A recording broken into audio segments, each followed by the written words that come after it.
Today we're going to walk through an easy step-by-step process I use every time I set up my bass. Let's do it.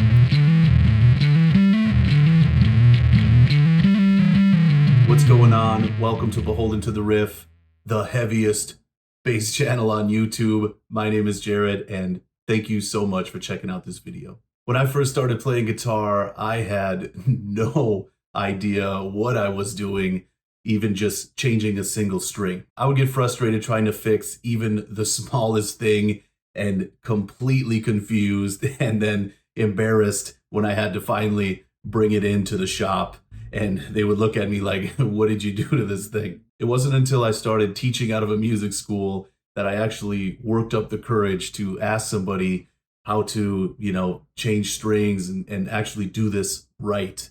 And my man, Eric, was kind enough to walk me through this, and he showed me step by step and cleared things up, and I'm going to pass that along to you.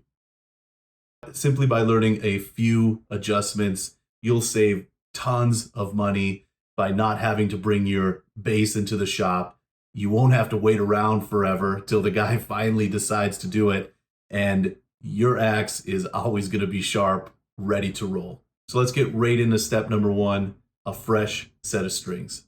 Since this bass is going to be in standard tuning, I'm going to use just kind of a regular gauge. I'll be using flat wounds, Ernie ball, slinkies. First thing I'm going to do is to take off all the old strings, then use some diluted Murphy's oil soap and polish this thing up, really get into the neck, really clean it down nice. Then I'm going to throw on the new set and bring it up to tune.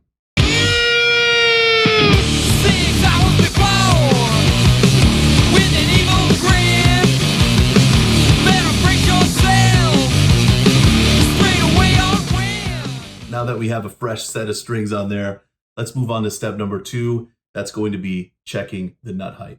A real simple way to ensure that you always have the correct height on your nut piece here is to fret down on the first fret, then go down 3 frets. So we're going to be on the 4th fret.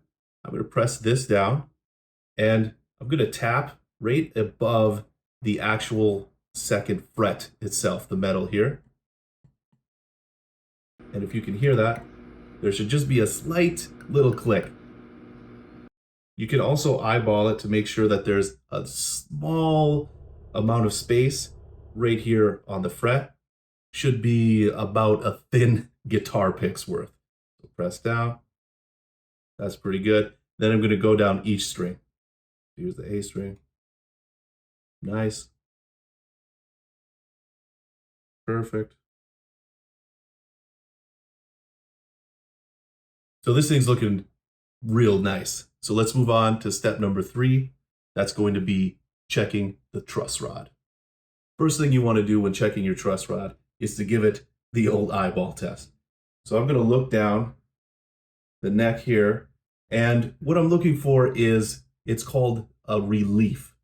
So we want the neck of the bass to be not completely flat, but a slight little bow. I hesitate using the word bow because it's just really slight. This bass has a nice amount of relief and actually may have a bit too much relief. So I'm going to bust out the tools and give it some measurements. So in order to measure the amount of neck relief, we need a couple things. First, we need a feeler gauge. These, I don't know, I got it in a kind of guitar repair kit, and it came with a bunch of them, but the one that we want is 0.3 millimeters. And the other thing we're going to need is a capo. Both of these, I'm going to have links if you want to pick them up. There'll be links in the description below. Check it out. So first, I'm going to throw the capo, just like before, on the 1st fret.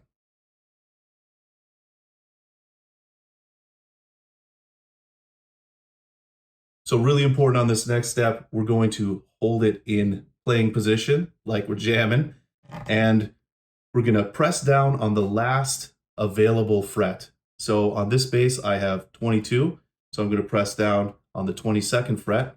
So while we have the 1st fret capoed, and I'm pressing down on the last fret, and it should just sneak through and it shouldn't have any friction. If there's still a space, I'm going to need to tighten the truss rod. And if it's hard to get in there, then I need to loosen it. So let's check it out.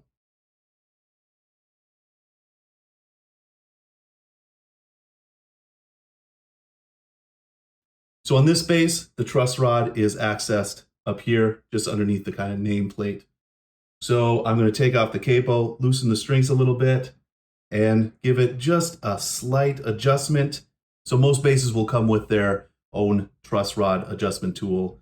Just make sure that when you put it on there, it's nice and snug and it doesn't strip anything. So doing a truss rod can be super intimidating. However, just stick to a quarter turn at a time.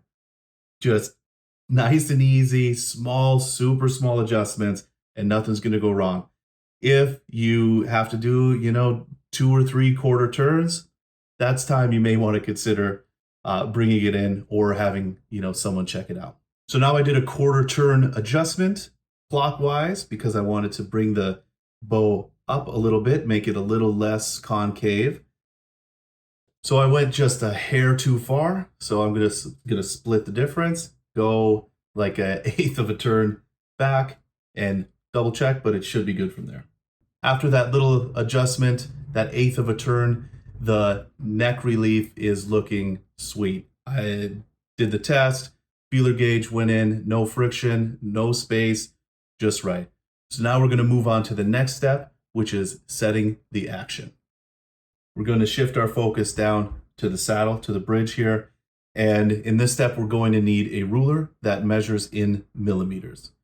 Also important in this step is that we do want to be in tune to check the string heights. So we're going to go up to the 17th fret. We're going to get our ruler and we're going to be once again above the 17th fret itself, the metal fret. And we're going to want to see a measurement of 2.4 millimeters on the low E string. Right now, my action is sitting a little bit high. It's measuring out at 3 millimeters. So in order to lower it, I'm going to come down here and actually there's a couple holes in the bridge saddle itself. I'm just gonna screw those down and it's gonna lower the string.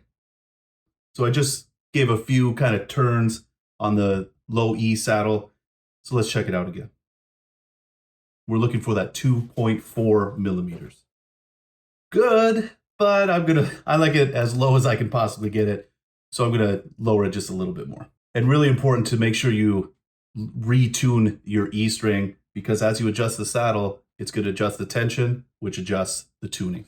Next up, I'm going to go through and check all of the strings, measuring each of them at the 17th fret, checking the tuning before each time.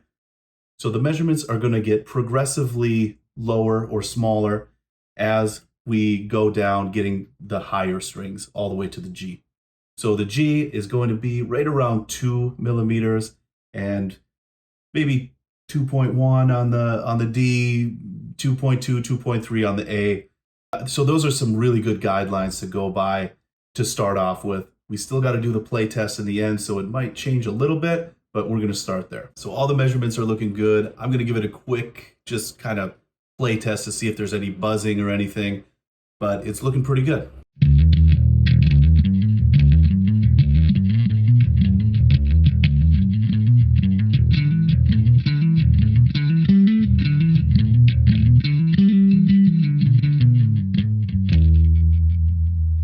Slight buzz on the G, and that's it. So I'm just going to raise that up a touch and we're good to go. And before we go into the last step, a huge thank you to the Patreon members.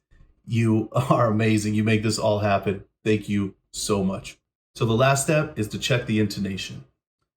What intonation means essentially is that no matter where you play a certain note, let's say a C, that it's the same all over the place so that it's in tune. It's not a little sharp up here and then the C is a little flatter, when you play it on the 3rd fret up here. They're all the same. And those adjustments are made on the bridge here by adjusting the saddles forward or backwards. A great way to check intonation is to use the open strings and then their 12th fret octave. So I'm going to start using the open E and I'm going to play it open E, make sure that's in tune first, and then play on the 12th fret and to make sure that they are both in tune. In order to adjust the intonation, on my bass, I have a screw on the top of the bridge, and then there's a little kind of adjustment screw in the back, on the very back of the bridge. So I need to just loosen up the top screw a little bit and then fine tune the adjustments. We're gonna need to reduce the tensions on the string a little bit. So, detune a little bit. So once I get the intonation set on the E string, I'm just gonna go through and do them all.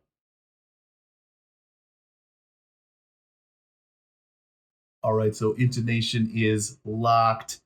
Action is nice and low. We are ready to rip. So the meat of the setup is going to be taken care of, and no longer do you have to shell out 80 bucks every time you want to get a setup just to wait around for the guy never to show up, take 2 weeks, and then it's still not right. Now you can do it on your own, and we are good to go. So really hope you like the video. And next time you're going to set up your bass, just remember we got 5 steps and small adjustments, and you're going to be awesome. We'll see you in the next video.